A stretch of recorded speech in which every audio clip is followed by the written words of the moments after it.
Hello,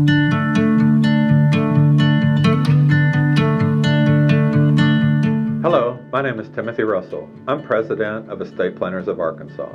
One of the things that people use to try to avoid probate because they think a trust is going to cost them too much is they'll try something called a POD, that's payable upon death. That's like a death beneficiary designation, like on a life insurance policy. Now there's the same thing called a TOD, transferable upon death, and that's usually what an investment company would call it. So they're thinking, well, I'll just go put my son's name as POD on my bank accounts or my investment accounts. There's some problems with that.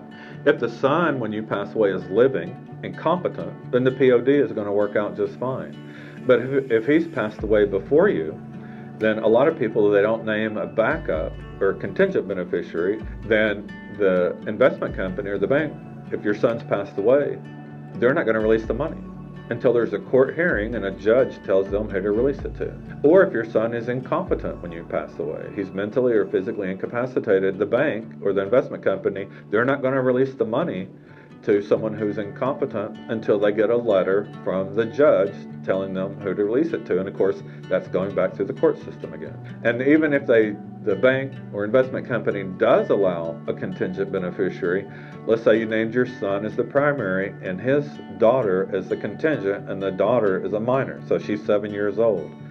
Well, dad's passed away, the bank, the investment company, they're not going to release money to a minor.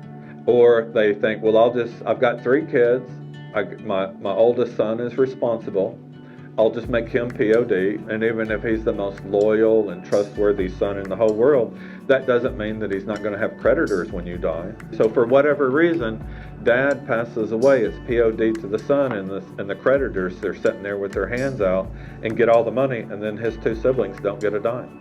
A living trust avoids all those problems. When dad passes away, the successor trustee, let's say the trustworthy son steps in as successor trustee, it doesn't matter if he has creditors or not at that time, because it's not his money, it's still in the trust, and his job is to distribute it to the siblings in equal shares. The living trust takes into account if the son has passed away, if the son is incompetent, if there's a minor involved, then it avoids all those situations that could come up.